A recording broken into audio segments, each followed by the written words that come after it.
You cut in this way, you won't split it. If you go in like that, with walnut especially, chances are you'll rip a splinter right out.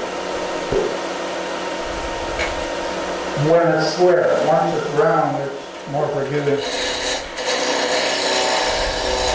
And you know, if you go like that, you can feel if it's round, eh?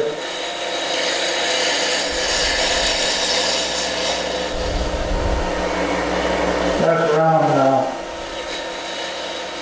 There's lots of wood here because these are the knobs for the big peppermill. Something I should tell you. When I first started making mills, I made the knobs out of solid wood, like that one on the end, or the ash one. But it was hard in walnut to get a chunk of walnut like that. 3 inches by, it had to be like 3.5 inches thick wood. So somewhere along the line I decided I would glue up these out of 3/4. So this is 3/4, this is 3/4, this is 3/4, and that's exactly 1/4. So 3/4 and 3/4 is 1.5 inches, and 1/4 is 1 3/4, which is what I need on my drawing for the height of my knob. So this line is the middle of it. So when I was making a round knob, I'd bring the curve around to there, and the curve around to there, and I got a nice shape. So it was a way of measuring it again without really measuring it. And it was a way of getting knobs from common wood. And what I do, these are 3.25 wide, I think.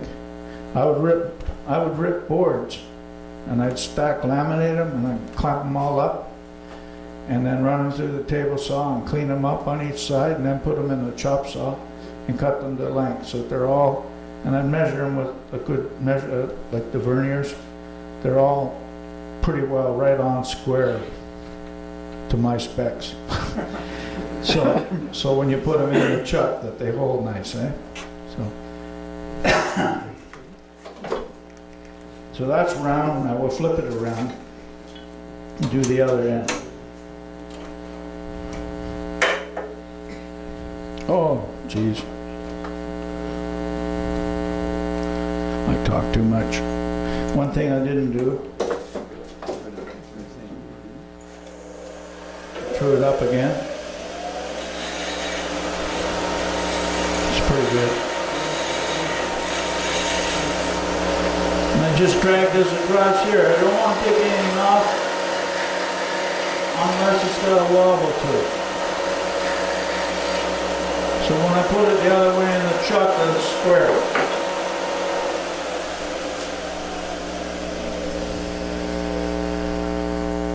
I guess I'm supposed to talk, but when I talk, sometimes I don't think.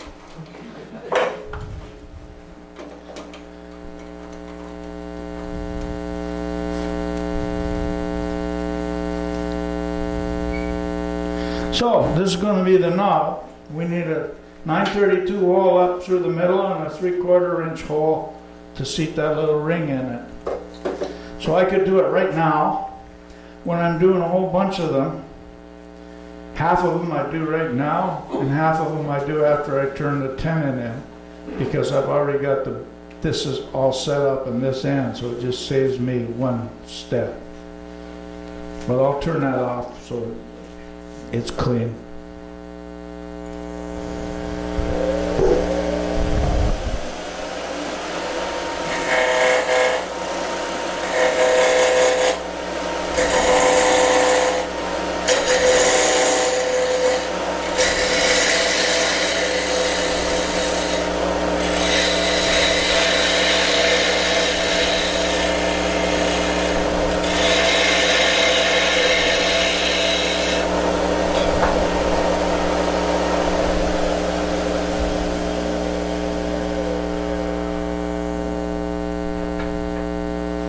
There, I turned it off.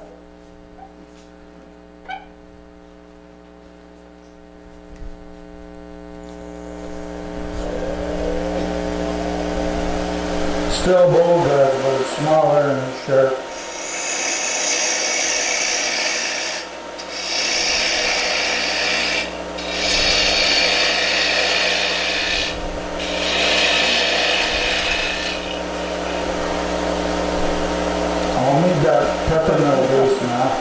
because I'm going to fit it under here.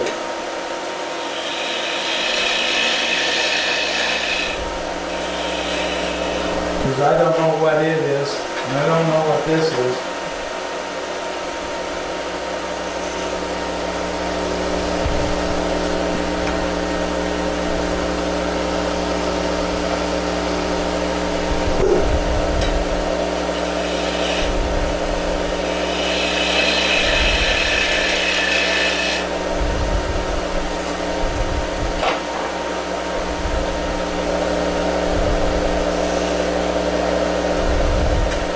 When you get close to it, you can just take a kind of little step like that. That way, if it's too loose, you haven't destroyed the whole tenon.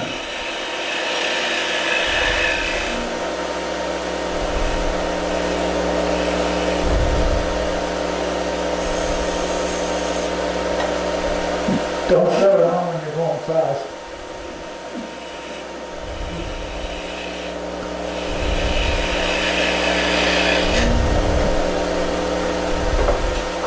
Then I take the parting tool and I take the maple out.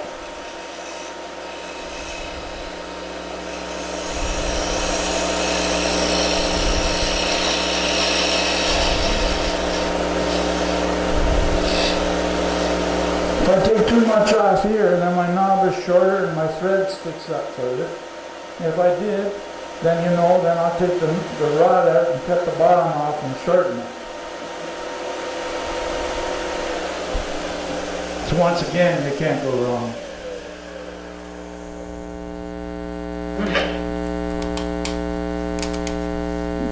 If I shove it on, I'll break it.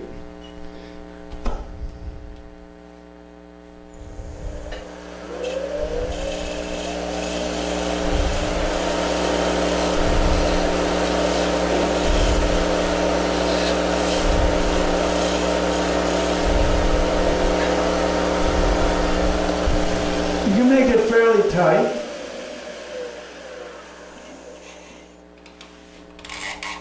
For this purpose, because I'm going to turn down to that. After this, it's fairly tight. You take it off, take a little more off. You want it to slot, otherwise it'll bind up. I took some mills to a gallery, and in the wintertime it was really hot and dry in there, and they shrunk a little bit.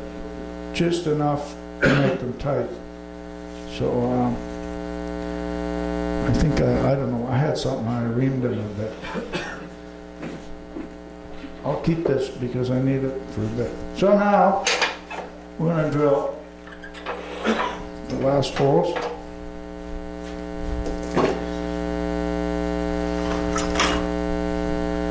The first hole is the 3/4.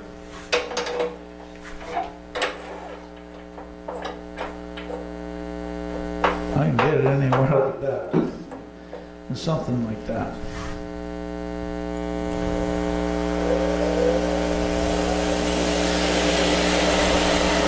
It's just a recess for it to sit in.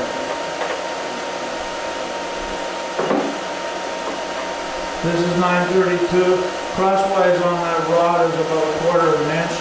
So it's just a little, forgiveness, little slot. When you make something, drill a hole for a 1/4 inch bolt, you always drill 932 unless you're being precise. For a sheet metal worker, a 32nd is really precise.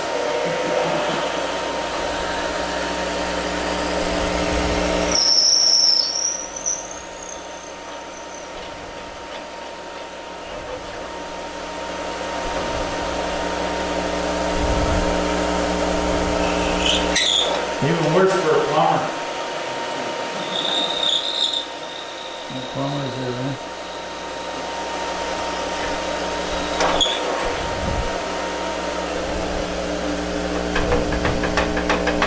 So now it's bored. I could see through the jaws here, I could see the bit come out. Which I should have said. So, we're going up to the line here. And no measurements either.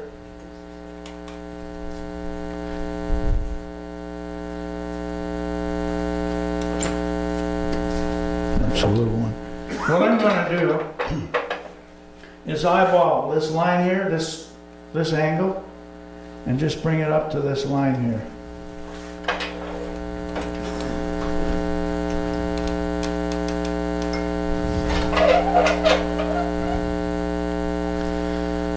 I'll use my little bowl gouge. You can ride a bevel there in like that, right?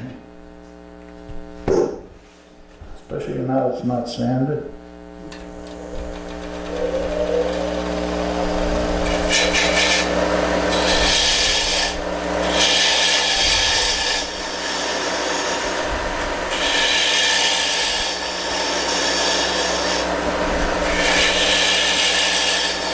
I'm kind of following that angle down here.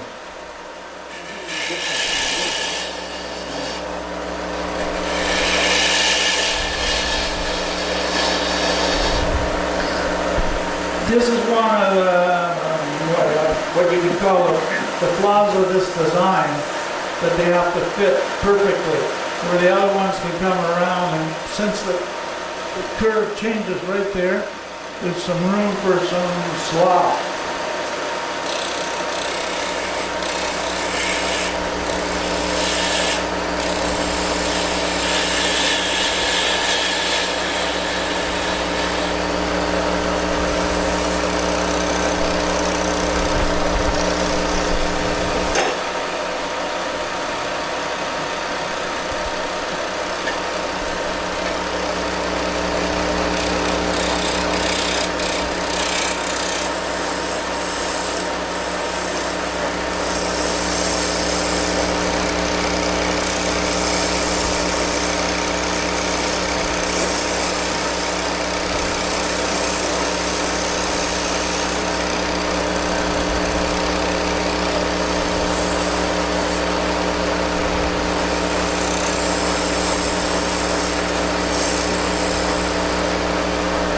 I think I should leave well enough alone.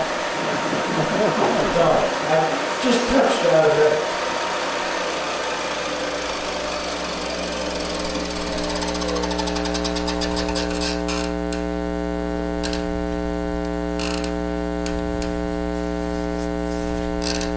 Okay.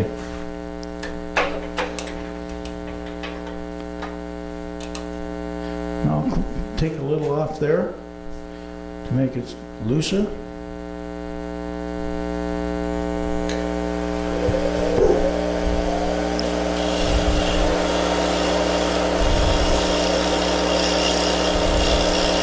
Not much.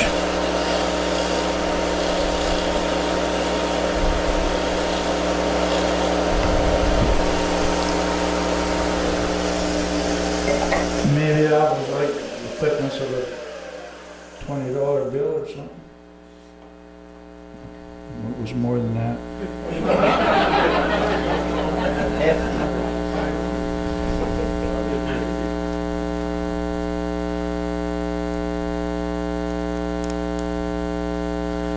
Well,